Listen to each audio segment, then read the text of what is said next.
पूरा प्रयास किया गया है कि धर्मनगरी पावनपुरी पोनी में कौन पैदा हुआ, कहाँ गया, तपस्या किया, कैसे कैसे उसने साधना तपस्या करके फिर धर्मनगरी पावनपुरी पोनी हमारी जो है यहाँ पे ठाकुर जी की प्रेरणा से आया कि यज्ञों का इस प्रकार का संकल्प हुआ और निर्विघ्नता से सारे कार्य संपन्न हो रहे हैं। ये पुस्तक में लिखा आज आप लोगों के बीच में सबके सामने ये इसका विमोचन हो रहा है और जिसको भी जरूरत होगी वो कार्यालय से ये पुस्तक ले सकते हैं आप लोग। और सभी ध्यान से देखें और उसके बाद यज्ञशाला की परिक्रमा और यज्ञशाला में हवन की आगे का जो कार्यक्रम है वो आप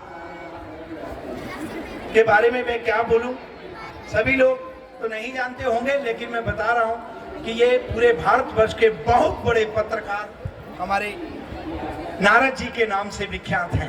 नारद जी के नाम से बहुत बड़े, तालियां बजाओ भाई, तालियां तो तुझे अपने हथे करने का बजानिया, मैं थोड़ी आना उसे बजाना। अपने अपने हाथों से सभी लोग तालियां बजा सकते हैं अभिवादन के लिए, सम्मान में सभी लोग। और श्री नारद जी का मैं बहुत बहुत धन्यवाद करता हूँ। ये आप सब लोगों के गुरु भाई बहनें जितनी भी हैं ये सभी एक परिवार है और नारद जी आपके गुरु भाई भी हैं। ये भी आपको मैं खुशखबरी सुना रहा हूँ, ये एक संदेश है। और हाँ, एक और महापुरुष नीचे है, आइए ऊपर आओ, गायत्री जी आओ, गायत्री भैया को यहाँ खड़ा करो मेरे पास। गायत्री शरण अग्निहोत्री जी, आप सब लोगों के सबसे पहले सबसे बड़े गुरु भाई यही, और इन्हीं की वजह से आप लोगों को सबको गुरु मंत्र मिल रहा है। इन्होंने ही जबरदस्ती अपनी श्रद्धा, विश्वास और प्रेम से आज से 35 वर्ष पहले भगवान से प्रेरित होकर के बद्रीनाथ जी में आकर के कहा कि मुझे गुरु दीक्षा चाहिए। और ये पूरी बर्फ पड़ रही थी, पूरी ठंड में जमीन में लेट गए खुले में, और इन्होंने कहा कि मुझे गुरु मंत्र चाहिए, चाहे आप कैसे भी करो मैं नहीं उठूंगा। तो फिर वो ठंड में थे हम सारे, तो माननी तो पड़ेगी बात। तो ये भैया जो गायत्री शरण जी हैं ये आप सब लोगों के सबसे पहले और सबसे बड़े गुरु भाई हैं। राम राम। और नारद जी आपका बहुत बहुत धन्यवाद है। आपने जगह जगह में जा करके, हर जगह जगह में जा करके कहां से ये इन्होंने साधना और तपस्या करके वो बातें निकाली, मुझे कोई पता नहीं है, मुझे मालूम ही नहीं था। जब इन्होंने पूछा तो तब मुझे याद आई, तो मेरे को ऐसे लगा, मैंने कहा कहाँ, तो बोले मैंने अपने तरीके से, जो मैं नारद हूँ तो फिर मैं नारद जो है बीना लेके चलते हैं और हृदय में नारायण को रखते हैं। तो जिसके हृदय में नारायण हो, हाथ में बीना हो, और तब फिर जो है सैटेलाइट सीधा डायरेक्ट वहीं से कैच करते करते कहाँ पहुंच गए, ऐसे ऐसे व्यक्तियों के पास जो मुझे सच्ची में नहीं मालूम कि कैसे कैसे उन लोगों के साथ कोई बात हुई होगी, कहाँ मेरे को सच्ची में नहीं मालूम है, मुझे पता ही नहीं है बचपन का। तो इन्होंने वहां से जाके वो बातें निकाली। तो आपको बहुत बहुत धन्यवाद। आज इनके अथक प्रयास करने के बाद ये पुस्तकें यहाँ पर आज इन्होंने लिखी और बिल्कुल तैयार की, हर जगह जगह में पहुँच जाते हैं। कि अभी बद्रीनाथ में पहुँचे पिछली पुस्तक के लिए हमारे जगत गुरु जी शंकराचार्य जी के पास, वहाँ पर भी हम लोग थे, राजेश के अपने घर में ही थे पांडुकेश्वर में, पट बंद होने के बाद वहाँ पर भी उनसे फिर सत्संग हुआ और पुस्तक की बात हुई। तो आज ये दूसरी पुस्तक है, ये दूसरी पुस्तक है जोगी की पावनपुरी। तो क्या बात है, जोगी की पावनपुरी, जोगी की क्या हम सबकी पावनपुरी है। महाराज जी खोलो ना, तुझे खोल नहीं महाराज। जय माता दी, जय माता दी, जयकारा मां शेरवाली दा,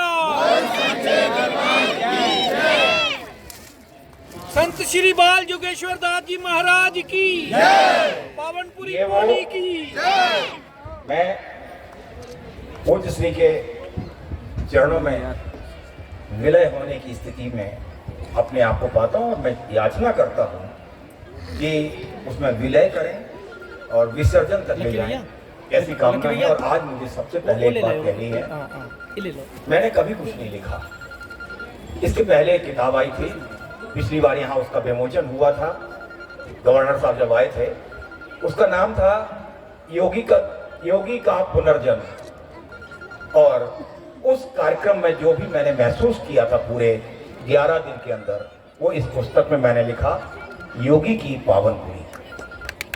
वास्तविकता यह है कि मैं कुछ लिख नहीं सकता, लिखाने वाले सामने हैं। और आज मुझे सौभाग्य मिला है कि नारायण और शक्ति मां दोनों मेरे साथ हैं।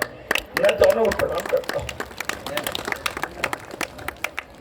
जब मैं लिखता था मुझे नहीं मालूम, केवल उंगलियां चलती थी। और उसके बाद जब मैं खुद लैपटॉप पर, कंप्यूटर पर बैठ के देखता था तो मुझे खुद यकीन नहीं होता था कि जो इन उंगलियों ने लिखा है। पत्रकारिता में बहुत सारे राजनीतिक लोगों की बातें की मैंने, बहुत सारे इंटरव्यू किए। मैंने कभी आध्यात्म पे नहीं लिखा, लिखाया गया। नारायण जो चाहते हैं वो होता है।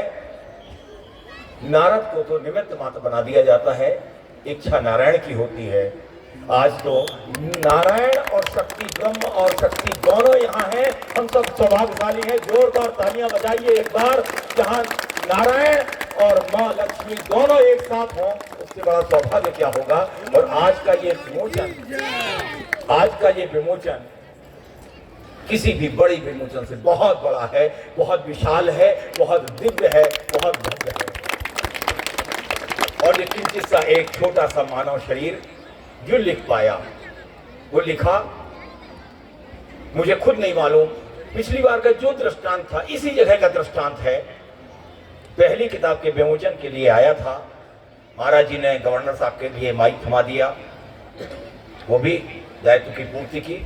मन में आया कि जब पौनी से ये पावनपुरी होने जा रही है तो क्यों ना इसके बारे में कुछ लिखा जाए। और मैंने 3 चीजें पाई, वो तीनों चीजें इसमें लिखी।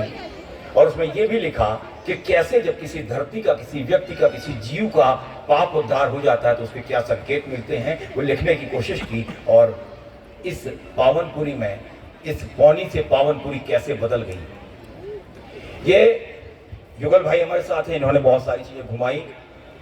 मेरे बहुत सारे लोग यहाँ पर, एक व्यक्ति और एक ओम प्रकाश जी थे।